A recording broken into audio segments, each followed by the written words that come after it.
자, 수업 시작할게요. 자, 지난번에 말씀드린 것처럼 우리 다음 주에 기말 좀 봅시다. 다음 주에 기말 시험이고요. 시험 범위는 오늘 진도까지, 오늘 범위까지.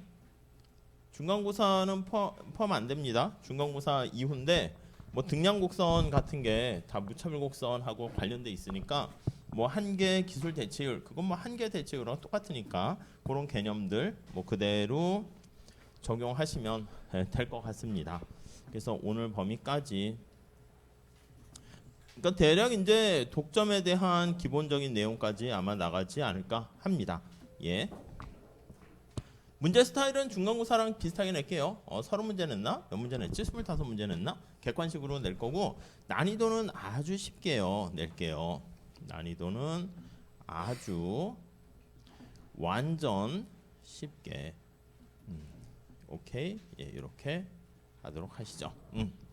중간고사 때 제가 봤을 때는 한 60점 정도 받으신 분들도 기말 좀 잘 보면 괜찮은 학점 나올 수 있을 것 같아요. 좀 더 쉽게 낼 테니까 그렇게 하시면 되겠습니다. 자, 그리고 이 시험지는 제가 가져왔거든. 중간고사 때 못 받아가신 분들 이따 쉬는 시간에 받아가시면 되겠습니다. 자, 우리 교재로 들어가서 진도 좀 나갈게요. 지난 시간에 완전 경쟁 시장에 대한 간단한 인트로 설명을 드렸고요. 자, 교재 271페이지 보세요. 이거 빼야지. 자, 거기 보시면 완전 경쟁 시장의 의 이렇게 나와 있습니다. 자, 우리 얘기가 완전 경쟁 시장 이렇게 해놨는데 그러니까 우리가 크게 경쟁 시장이 있고 불안정 경쟁 시장 이렇게 있어요. 근데 경쟁 시장 중에서 경쟁의 정도가 아주 치열한 시장을 우리가 완전 경쟁 시장 현실에서 존재하기는 좀 어렵습니다. 그렇기 때문에 약간 어떤 이상적이고 약간 이론상 존재하는 그런 시장이라 보시면 돼요. 그래서 첫 번째 줄에 보시면 경제학자가 꿈꾸는 가장 아름다운 세상이 완전 경쟁 시장이다. 도대체 이게 뭔 얘기야 하면은 경제학자들도 경쟁하는 거 별로 좋아하진 않습니다. 근데 개인으로 봤을 때는 경쟁하는 게 좋지는 않지만 전체적으로 봤을 때 경쟁을 해야지 가장 적절한 사람이 또 희소한 자원이 적재적소에 배치가 되기 때문에 우리가 경쟁의 정도가 이렇게 치열한 경우에는 아주라는 표현은 의미는 없어요. 효율적인 상태가 된다라고 보시면 되겠습니다. 효율적인 상태라는 것은 자원의 낭비가 없는 상태이기 때문에 우리가 이제 추구하는 세상이다라고 보시면 되겠죠. 그러니까 이게 만점을 알아야 되잖아. 100점 만점에 몇 점인지 1000점 만점인지 그걸 알아야 되니까 얘는 효율성의 정도가 100점 만점이다 이렇게 보시면 되겠어요. 그러니까 현실은 완전 경쟁 시장이 아닌 경우가 많이 있겠죠. 그럼 현실에서는 이거보다 좀 모자르다라고 하면 80점이다라고 하면 이만큼의 20점 정도가 모자른 거잖아. 이만큼이 낭비가 있다 이렇게 생각하시면 되겠습니다. 이거를 우리가 비효율성이 있다, 비효율적이다 이렇게 얘기할 거예요.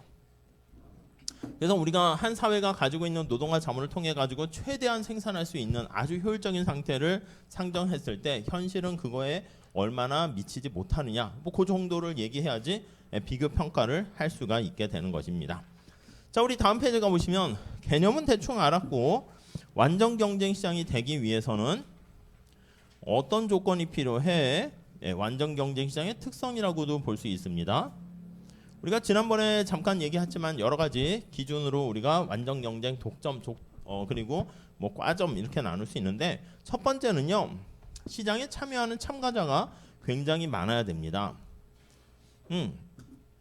소비자나 생산자가 굉장히 많아서 이 굉장히 많다라는 얘기는 너무나 많은 사람들이 시장에 참여하기 때문에 한 개인이 그 시장에 어떠한 지대한 영향을 미칠 수 없다 이 뜻입니다. 그래서 개별 소비자도 마찬가지고 개별 기업도 마찬가지야. 우리는 주로 이제 기업에 대해서 얘기할 거니까 개별 기업에 영향력이 없어 이렇게 얘기할 거예요.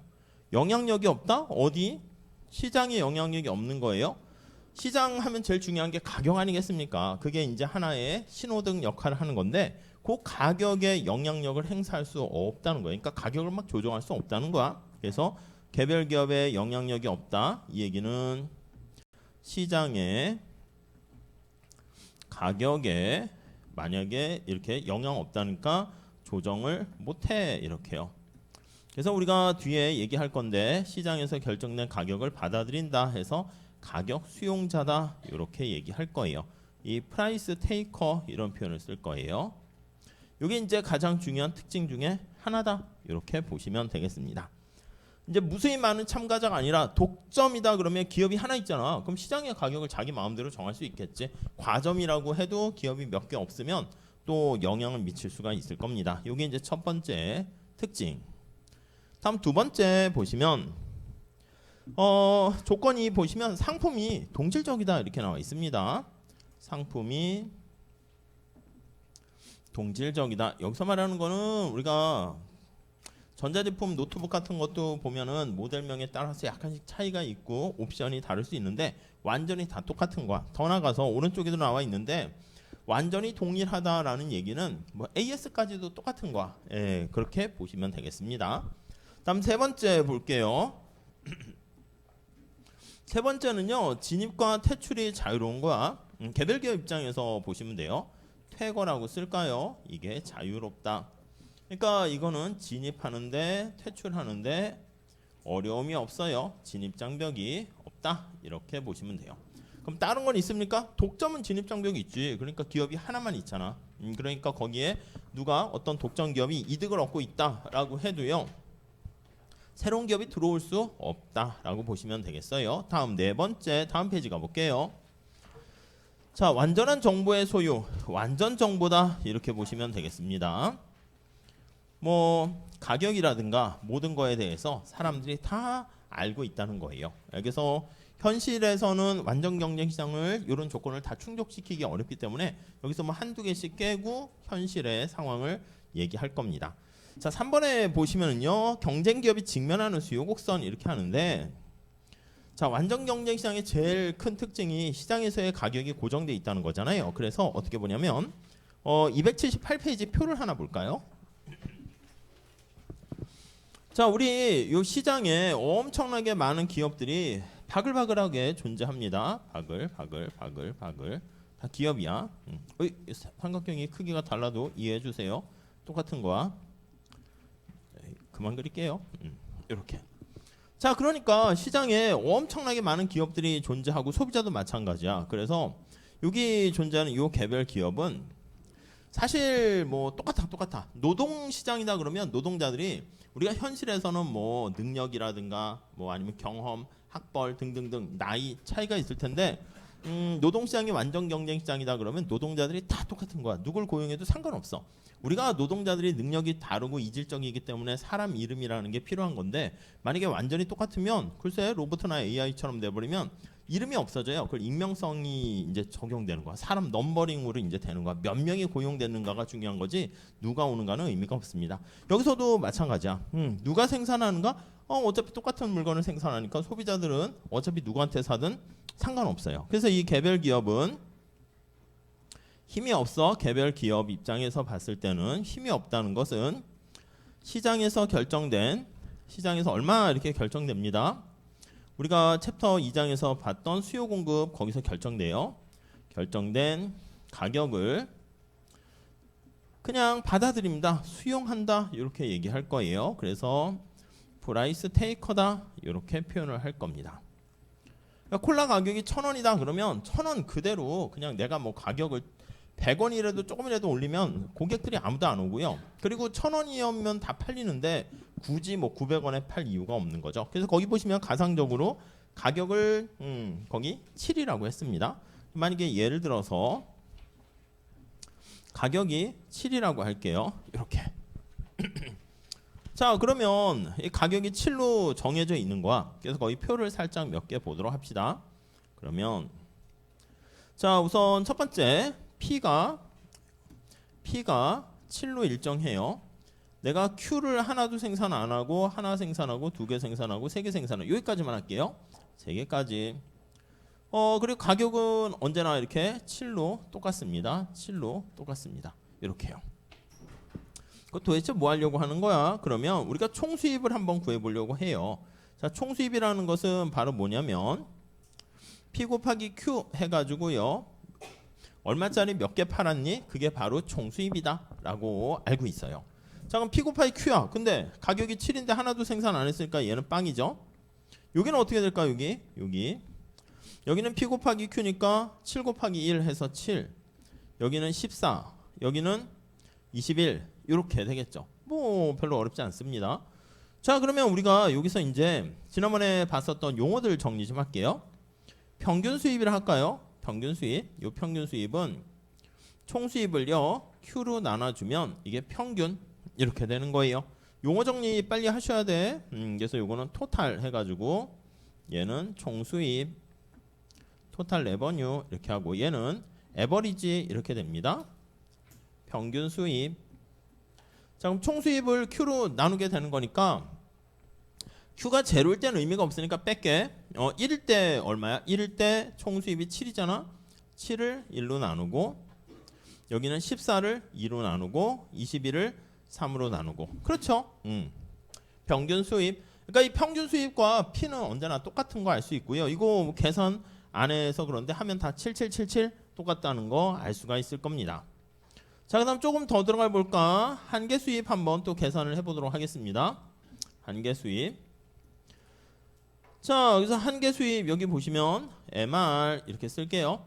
MR이라는 것은 말 그대로 한 개 추가적으로 증가했을 때 총 수입이 어떻게 되는가? 이겁니다. 우리 한계 효용할 때 그거 생각하시면 되겠지? 자, 여기 보시면 생산량이 0에서 1로 증가하고 1에서 2로 2에서 3으로 증가할 때 총 수입이 각각 얼마나 더 추가됩니까? 라고 보는 것인데 그것도 전부 다 7, 7, 7 이렇게 되는 거 알 수가 있습니다. 오케이. 자, 그래서 여기 보시면 표로 살짝 얘기했는데 우리는 그냥 직접 이 식을 통해서 계산할 수도 있어요. 그래서 P가 7일 때 살짝 한번 볼게요. 총 수입은 어떻게 됩니까? 하면 P 곱하기 Q라며. 그러면 P가 7이니까 7Q 이렇게 되는 거 아니겠습니까? 됐죠? 자, 그 다음에 여기 평균 수입은요. 요거 TR을 Q로 나누는 거야. Q로. 평균이라는 게 뭐야? 내가 학점 평점이라는 건 전체 총 학점 얻은 거를 단위 그걸로 나누는 거잖아요. 몇 학점 들었니? 이렇게요. 그럼 7Q를 Q로 나눠주는 거니까 이때는 7 이렇게 됩니다.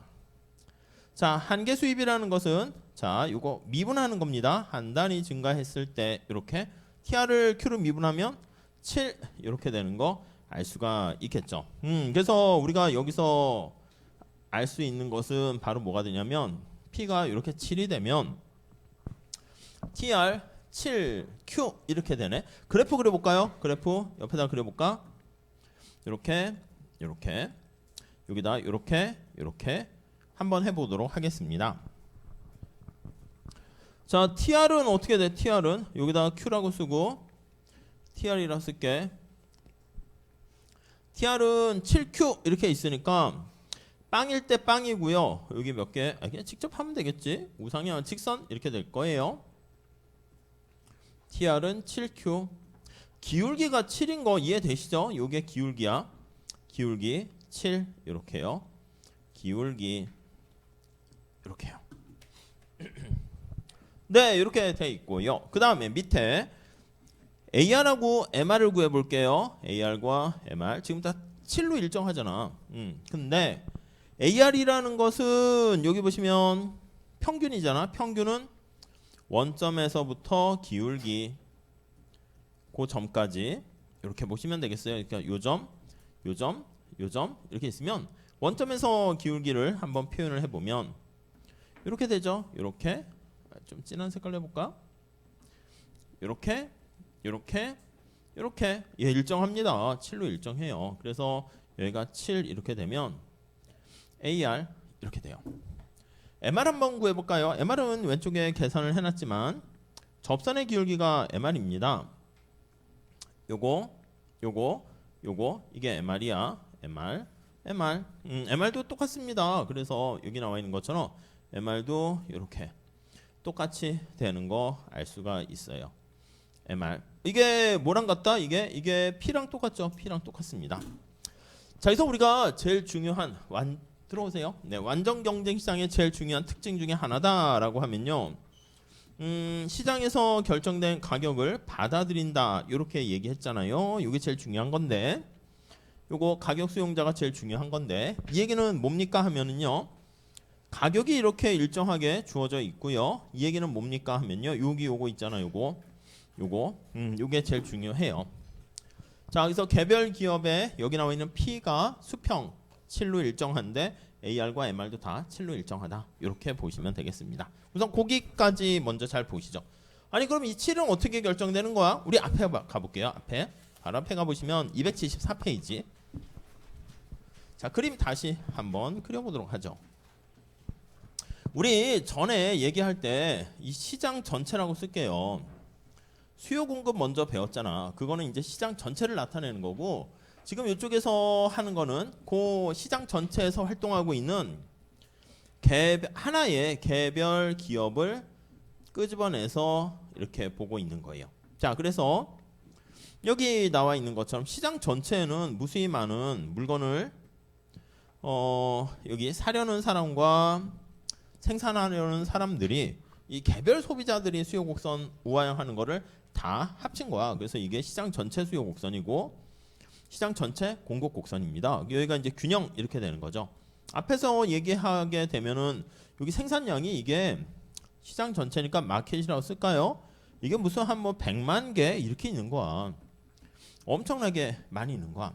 근데 시장에서 결정된 마켓의 가격은 요거 스타 균형이니까 붙이면 요게 7만 원 또는 7원 이렇게 돼 있는 겁니다. 그럼 여기에 존재하는 기업들은 엄청나게 많기 때문에 개별 기업 입장에서는 첫 번째 우리가 앞에서 말씀드린 것처럼 이 시장에서 결정된 가격을 그냥 받아들이는 거야. 이렇게. 그래서 여기 있는 이 수요 곡선이 이렇게 수평으로 받아들인다. 이렇게 보시면 되겠어요. 자, 이거는 그러니까 이제 어떻게 할 수 있냐면 P가 지금 7로 이렇게 정해져 있는 거야. 만약에 하나만 더 해볼게. 아니 이게 어떤 상품인지 모르겠는데 이 제품에 대해서 시장 전체 우리 봤었잖아. 수요가 갑자기 증가했다라고 할게. 그래서 어떤 외부적인 쇼크가 왔어. 그래서 시장의 수요가 증가할게요. 시장의 수요가 증가하는 충격이 왔습니다. 이렇게 쇼크가 왔어. 그럼 우리 알고 있잖아. 시장 전체에서 보면 여기가 A면 A점에서 B점으로 가게 되고요. B점에서는 생산량이 증가하고 가격도 올라갑니다. 뭐 생산량은 뭐 100만 개보다 훨씬 더 커지는 거 알 수가 있겠죠. 근데 그거보다 우리의 관심사는 시장의 가격이 또 이렇게 변화하게 됩니다. 그래서 새로운 스타로 붙일까? 얘가 만약에 9 이렇게 됐다 할게. 그러면 시장 전체 생산량도 증가하게 되는데 개별 기업 입장에서는 내가 가격을 막 좌지우지할 수 없다니까 시장에서 결정된 가격을 그냥 받아들이는 거야. 근데 시장에서의 가격이 이렇게 9로 돼 있으니까 개별 기업이 직면하는 가격은 이렇게 스타인 9로 이렇게 올라가게 된다. 이렇게 보시면 되겠습니다. 그래서 이 경우는 이렇게 할까요? 이렇게 올라가게 되는 거 알 수 있네요. 우선 첫 번째 이해되시겠죠? 자, 여기 설명을 살짝 보면 시장 전체 수요가 증가하게 되는 충격이 발생하게 되면 시장 전체 계속 얘기하지만 시장 전체에서 형성된 균형 가격은 상승하죠. 올라가요. 가격은 상승하고 그 다음에 개별 기업 이 안에 활동하는 개별 기업이 직면하는 이거 뭐 인식하는 이렇게도 씁니다. 직면하는 또는 인식하는 가격은 7에서 9로 상승한다. 이렇게 보시면 되겠습니다. 네, 우선 요거 살짝 보시고 그 중에 이제 하나가 274페이지에 나와 있는 그래프가 되겠습니다. 오케이. 그러니까 이거 처음에 할 때 헷갈리시면 수요 곡선이 우하향하는 거야? 아니면 어떻게 뭐 수평이야? 막 헷갈리는데 이거 시장 전체랑 개별 기업 나눠서 보셔야 됩니다. 자, 참고로 하나 그릴게. 여러분 독점인 경우는 어떻게 될까? 참고로 하나 그리면 참고로 시장이 독점이야. 독점에서는 아니 독점이라고 하면 기업이 하나 존재하는 거 아니야? 기업이 한 개 존재해요. 존재해서 시장에서 이 수요가 개별 기업 전체 내 거지 뭐 자기 혼자 거랑 똑같잖아. 그러니까 이렇게 그래서 수요가 이렇게 있으면 그러면 우리 뭐 책마다 다르긴 한데 요 개별 기업의 수요 곡선을 이게 P로 쓰기도 하는데 뭐 이게 수요 곡선이잖아. 그러니까 뭔가 이름을 붙여야 되니까 소문자로 이렇게 쓰기도 해요. 개별 기업의 수요 곡선 소문자로 표현했는데 이게 수평 이렇게 됩니다. 이거는 시장 전체야. 시장 전체 수요 곡선은 우하향. 예, 이게 이제 일반적이에요. 그 안에 활동하는 개별 기업의 수요 곡선은 수평 이렇게 됩니다. 자, 그런데 독점인 경우는 아니 이게 자기 하나밖에 없잖아. 그러니까 시장 전체 수요 곡선과 개별 기업의 수요 곡선이 동일하다라는 걸 알 수가 있겠죠. 전체라는 말은 뭐 빼도 되겠지만 시장 전체 수요 곡선과 이게 다 개별 기업의 수요 곡선과 똑같네. 그래서 개별 기업이 직면하는 수요 곡선 요게 동일하다 이렇게 보시면 되겠습니다. 우선 요 정도 정리하시면 되겠고요. 같은 거야, 같은 거. 네. 자, 그 그림이 274페이지에 나와 있습니다. 자, 이제 이렇게 개별 기업, 시장에 존재하는 개별 기업이 몇 개를 생산해야 돼? 지금 그거를 한번 보려고 합니다. 생산하는 양. 자, 요거 전체적인 맥락 잘 보시면 될 것 같고요. 자, 한번 볼까요? 자, 3번 275페이지 한번 볼게요. 3번. 자, 경쟁 기업의 단기 균형, 단기 공급 곡선 이렇게 나와 있는데 완전 경쟁 시장에 존재하는 기업의 거기 보시면 단기 균형이다. 이렇게 한번 볼게요. 단기와 장기도 우리가 좀 나중에 할 건데 장기 균형이다. 이렇게요. 우린 여기까지 뭐 더 들어가진 않을 거야. 근데 장단기 개념은 좀 아셔야 될 것 같아서. 자, 시장에서는요. 단기, 장기 이게 기간이 뭐 짧다, 기간이 길다 그렇게 표현하긴 그렇고 이 단기라는 게 우리가 생산함수에서는 고정 투입 요소가 존재하는 거지. K가 고정 이렇게 되어 있는 거야. 그러니까 얘 때문에 또 뭐가 되는 거야? 고정 비용이 존재하는 거야. 비용 함수에서는. 그래서 픽스드 코스트가 존재하는 경우 요게 단기입니다. 자, 그래서 여기에서 우리가 아이디어를 얻어서 아니 우리가 시장에 진입하려고 할 때 뭔가 공장을 건설하고 뭐 이렇게 해야 되는 거니까 시장에서 위에는 여기 생산에서 단기 의미하는 거야. 여기서는 생산 측면에서 단기는 고정 투입 요소가 존재한다. 요거 비용 코스트 측면에서 단기는 여기 나와 있는 것처럼 고정 비용이 존재한다. 이렇게 고정 비용이 존재하는 그런 짧은 기간. 그러니까 시장에 내가 진입을 하려고 해. 근데 진입 자체가 아직은 안 되는 거야. 진입 장벽이 없는 건 아닌데 내가 뭐 공장을 짓고 하는데 시간이 걸리잖아. 그래서 진입과 아니면 퇴거해서 나가는 거야. 퇴거가 아직 불가능이라는 건 이제 못한다는 게 아니라 뭐 시간이 걸린다는 거지. 그래서 아직 진입이 이루어지기 전까지의 상황이다. 이렇게 보시면 되겠어요. 경쟁자가 들어올 수는 있는데 아직 서울에 이제 경쟁해야 되는데 부산에서 오고 있대. 그러니까 그 오는 시간까지 그때가 단기다. 이렇게 보시면 되겠습니다. 자, 이 정도 정리하시고요. 자, 단기의 균형이다. 여기 균형 볼 건데 균형. 우리 균형이라는 게 뭐라 그랬습니까? 경쟁에서 처음부터 했는데 어떤 상태에 도달했는데 변화할 만한 요인이 없는 거야. 그래서 변화할 만한 요인이 없는 상태, 그게 바로 균형이다. 그러니까 내가 어떤 상태에 도달하게 되냐면 이윤을 얻게 되는데 그게 극대화된 상태 이렇게. 그러면 내가 여기서 생산을 늘리거나 관심사가 이제 생산으로 할 건데 생산을 늘리거나 줄이거나 그렇게 되면 오히려 이윤이 줄어드니까 그렇게 갈 만한 요인이 없게 되는 거죠. 오케이? 이해되시겠죠? 자, 그래서 우리가 276, 7페이지 뭐 이렇게 나와 있는데 좀 그래프로 좀 보시는 게 좋긴 해요. 근데 책에는 약간 기본적인 그래프가 없으니까 우리는 원시적인 그래프로 한번 보도록 할게요. 자, 요거 따라서 살짝 한번 그려보세요. 자, 이윤이 뭐냐라고 하면요, 이윤은요 프라핏 이렇게 얘기할 건데 파이라고 이렇게 쓸 겁니다. 이거요. 뭐 비용을 어떻게 고려하느냐에 따라서 회계적 이윤, 경제적 이윤 하는데 우리 경제학 동네에 왔으니까 경제적 이윤 이렇게 할게요. 자, TR은요 총수입이야. 총수입. 총수입에서 총비용을 빼는 겁니다. 이렇게요. 원래는 이제 전 챕터에 이게 이윤극대화 조건 이게 나와 있는데 그래프가 꼬불꼬불해서 차라리 직선이 더 편해. 그래서 이걸로 한다고 그랬습니다. 자, 여기 TR 토탈 레버뉴는 어떻게 됩니까 하면 얼마짜리 몇 개 팔았니? 이거와 P 곱하기 Q 이렇게 됩니다. 근데 주의하셔야 될 게 이 P가 고정돼 있다라고 보시면 돼요. 아까 걸로 하면은 7 이렇게 고정돼 있죠. 7Q 이렇게 돼 있는 거야. 자, 그다음에 여기 보시면 비용입니다. 비용. 비용이 이제 고정 비용과 가변 비용 이렇게 돼 있는데 단기니까 고정 비용이 존재하는 거야. TFC가 존재한다. 이렇게 보시면 되겠습니다. 네, 그래서 우리가 이것도 그냥 식으로 이렇게 똑같이 쓰면 이렇게 쓸 수 있을 거야. 얘는 이렇게 쓸 수 있을 겁니다. 자, 우선 그래프를 그려볼게요. 그래프를 우선 따로 그리고 합쳐볼게. 여기다 따로 그리고 합쳐볼게요. 조그맣게 따로 그리고 합쳐볼게요.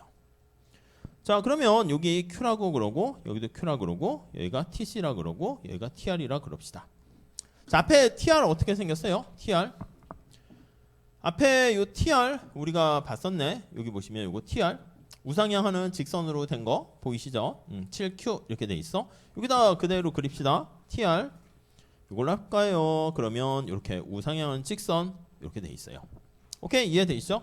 TC는 이제 주어지지는 않았지만 우리가 이제 고정 비용이 존재한다 그러면 절편이 있고 그 다음에 이런 식으로 되는 걸로 할게요. 이렇게요. 자, 우리 여기 보시면 여기 고정 비용이야. 고정 비용. 그래서 얘가 여기 보시면 이렇게 다시 복습 삼아 보시면 이렇게 나눠서 여기 이렇게 나눠서 할 수가 있겠네. 그러면 여기 둘로 비용을 나눠서 한번 볼게요. 이렇게 나눠서 보면 얘가 TFC 요거 그리고 얘는 TVC 이렇게 합친 거죠. 이게 TC 이렇게 보시면 되겠습니다. 자, 그림을 좀 크게 한번 그려볼게요. 요거 생각해 보면서 그림을 좀 크게 그려봅시다. 자, 여기다 한번 그려볼까요? 자, 그림을 요렇게 그 다음에 요렇게 이 밑에다가 이렇게 그리는 게 제일 좋습니다. 그 다음에 여기도 이렇게 한번 그려볼게요. 가려지니까 좀 축소해서 이렇게 보시죠. 자, 그러면 이제 여기다 뭘 할 거냐면 Q는 다 똑같이 맞춰서 할게. Q 여기다가는 TR하고요 TC를 표현할 거고 우리가 원하는 이윤을 여기다 표현할게요. 그리고 여기다가는 뭐 MR, MC 이렇게 한번 해봅시다. 자, TR 앞에서 본 것처럼 그래프가 어떻게 됩니까? 라고 하면요 우상향하는 직선 이렇게 보시면 되겠습니다. 이렇게요. 얘가 TR이야. TR 이렇게. TC는 어떻게 됐다고? 고정 비용이 있고 이렇게 감소하다가 이렇게 증가하는 거 얘가 TC 이렇게 됩니다. 자, 이유는 뭐라고요? 옆에다가 합시다. 이유는 요거. 이유는 TR에서 TC를 뺀 게 이윤이다. 이렇게 돼 있네요. 이렇게요. 자, 여기 한번 영역을 한번 봅시다. 여기 보시면 여기 핑크 색깔 칠한 데는 이게 초점을 잡아서 보셔야 돼요. 밑에서 올려다 보셔야 됩니다. 그래서 색깔을 이렇게 밑에서 이렇게 잘 보셔서 그러니까 얼마의 생산량에 대해서 이렇게 표현을 하는 거야. 자, 이렇게 살짝 보시면 여기 Q가 Q0를 할까? Q0 Q1이라고 할까? 여기 점 그래프가 의미가 있는 거는 높이가 의미가 있는 거야. Q0일 때 이게 Q0가 뭐 생산량이 5개다 그럼 5개일 때 밑에서 올려다 보시면 TR과 TC 높이가 똑같은 거잖아. 그러니까 여기서는 Q0와 Q1에서는 자 TR과 TC가 같은 거 보이십니까? 이므로 두 개가 교차했잖아. 교차했으니까 괜히 뭐 옆에서 보거나 뭐 이렇게 하면 안 됩니다. 두 개 같기 때문에 이때 이윤은 어떻게 되냐면 TR에서 TC를 뺀 게 이윤인데 빵 이렇게 됩니다. 오케이. 자 그러면 여기다 표현을 하면 여기 빵 이렇게 되겠네요. 그리고 이제 핑크 색깔에 해당하는 영역에 해당하는 게 여기는 손실이야. 손실이 이렇게 커지다가 제로가 되고 이런 식의 형태가 될 거야. 그래서 여기다 표현할까요? 여기는 플러스 이윤, 여기는 마이너스 이윤, 손실 이렇게 되는 거 알 수 있네요. 이해 가시죠? 자, 우리 다시 요거 그래프 하실 때 요거 길이야. 요거 좀 그림을 잘못 그려서 그런데 이렇게. 그리고 요거 이렇게 이윤이 가장 커지는 상황입니다. 이렇게 돼 있네요. 자 그러면 우리 이윤이 극대되는 상황은 어디입니까 하면요, 뭐 가상적으로 이렇게 여기쯤 이렇게 한번 비교해서 보시면 이렇게 보시면 여긴 숫자로 넣게 여기는 Q가 3일 때 이렇게 할까요? 3일 때 여기는 Q가 뭐 7일 때 이렇게 할게요. Q가 7일 때가 여기 보시면 TR과 TC의 갭 이게 이윤인 거야. 가장 커지게 되네요. 3일 때는 어떻게 돼? 3일 때는 빨간 색깔이 TC잖아. 파란 색깔이 TR인데 TR보다 TC가 더 크다라는 거 알 수가 있겠죠. 그래서 여기가 이윤 극대화, 여기가 7, 여기가 3 이렇게요. 그러니까 이때가 이윤 극대화가 됩니다. 그래서 여기다가 표현을 해보면 자 Q가 7일 때 이윤이 극대가 됩니다. 맥스 이윤이 되는 상황이다 라는 거 알 수가 있겠습니다. 오케이, 이해되시죠? 자 Q가 7일 때 이윤이 극대되는 건 알겠어. 근데 이 상태는 어떻게 됩니까 하면 요거 이윤 함수의 접선의 기울기가 제로가 되는 상황이야. 그래서 우리가 언제나 뭐 하나 미분해서 제로가 되는 점을 찾는 이유는 바로 뭐냐면 살짝 여기로 갖다 다시 올게요. 우리가 한계 원리 얘기한 것처럼 산이 이렇게 있으면 어디가 산 정상이니 그걸 판단할 때 이거 멀리서 이걸 보면 좋겠지만 그게 어렵다니까. 이 사람이 요 안에서 지금 걸어가고 있어요. 이게 정상인가? 이렇게 잘 몰라. 이렇게 걸음을 막 움직이고 있어. 한 걸음 이렇게. 그때 이 사람이 머리에 밥상을 이고 간다 그러면 이렇게 갔을 때 요 상태가 접선의 기울기가 제로가 되면 얘가 정상이네. 그걸 알 수가 있는 거죠. 근데 문제는 뭐냐면 여기도 밥상을 이고 갈 때 평평하단 말이지. 그럼 어떻게 구별하니? 그러면 여기 A 상태랑 B 상태를 비교해 보면 사실 한 번 더 봐야지. 여기서 한 걸음 더 앞으로 가보세요. 이렇게 하면 더 한 걸음 갔을 때 여기서 이제 꼬꾸라질 거 아니야. 그래서 떨어질 것 같아. 이렇게 되면은 여기서 한 걸음 앞으로 가면 어떻게 되겠습니까? 여기서는 하늘을 보는 거 아니겠습니까? 한 걸음 앞으로 가보세요. 땅이 보여요. 하늘이 보여요. 그러면 땅이 보여요. 그러면 거의 정상입니다. 이렇게 얘기하는 것이고 하늘이 보입니다. 그럼 거기는 제일 밑바닥 골짜기입니다. 이렇게 알 수가 있죠. 그래서 우선 첫 번째 근데 기본적으로는 접선의 기울기가 제로가 된다. 그거까지만 하셔도 되겠어요. 자 여기서 다시 여기로 와 보면 여기 접선의 기울기가 제로 상태가 되는 거잖아. 그래서 여기다 정리할게요. 이윤 함수지. 이윤 함수에 따른 곡선의 접선의 기울기 그 점에서의 그러니까 우리가 그래서 이제 미분 같은 거를 우리가 많이 살펴보는 게 바로 그거죠. 기울기가 제로일 때 그때가 어떻게 된다? 이윤 극대화가 됩니다. 그렇죠? 근데 주의하셔야 될 게 이게 충분한 건 아니야. 왜냐면 여기도 이게 접선의 기울기가 제로이기 때문에 그렇죠. 자, 그건 다시 한번 말씀드릴 거고 우리가 전체적인 내용을 가지고 이제 그림을 살펴보면 이게 정신 없다니까. 그래서 우리가 경제학에서는 전체적인 시각으로 해서 이윤극대화를 찾는 게 아니라 매 순간 마찬가지라니까. 1시간 수업을 들었는데 인생을 길게 놓고 봐서 야 내가 오늘 저녁은 1시간만 듣고 갈까? 날씨가 더운데 2시간 들을까? 이렇게 하는 게 아니라 그냥 1시간 이미 지났어. 이제 끝났어. 1시간 들은 거잖아. 되돌릴 수 없죠. 예, 그건 끝났고 제가 쉬는 시간 쉴 때 어차피 출석 체크도 했는데 가방 싸들고 갈까? 이제 그걸 망설이는 거야. 갔을 때 얻게 되는 이득과 갔을 때 발생하는 비용을 비교해봐서 이득이 크면 조용히 가는 거지 뭐. 그때 또 이제 망설이게 되네. 복도에서 저를 만났어요. 그러면 이거를 걸린 것 같은데 설마 나를 모를 것 같은데 근데 다 압니다. 모른 척해서 그렇지. 가방 싸들고 씩씩하게 가는 분도 있는데 제가 뭐 굳이 잡아서 뭐 하겠는가 해서 그냥 가만히 있는 건데 몇몇 분들은 있더라고. 근데 이제 갈등이 생기죠. 이거 얘기하고 갈까?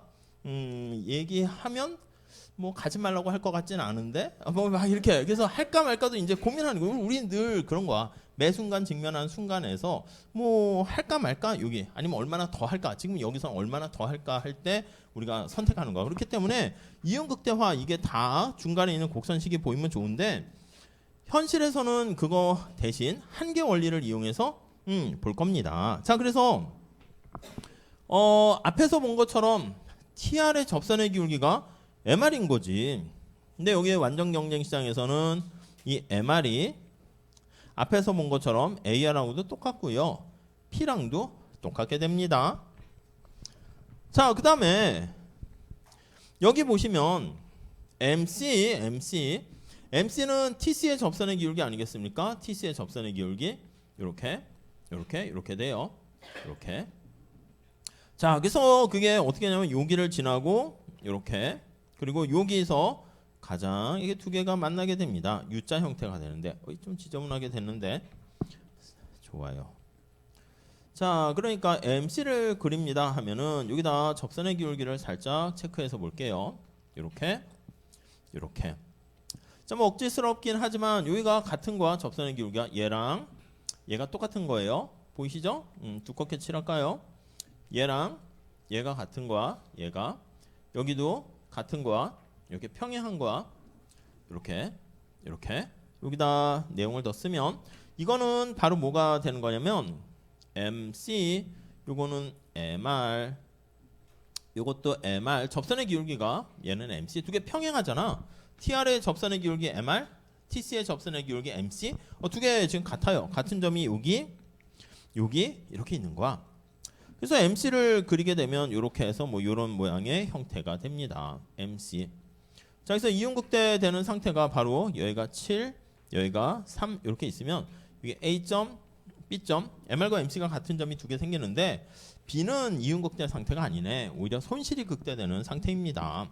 그래서 이게 하늘 색깔 영역에 해당하는 부분이 플러스 이윤인데 그래서 우리가 이윤극대 산출량을 찾습니다. 그럼 7, 요게 이윤극대 산출량이다 라고 보시면 되겠어요. 자, 그래서 우리가 요 그래프를 가지고 우리가 활용을 할 건데 요 7은 어떻게 결정된 겁니까? 하면 이윤극대 생산량은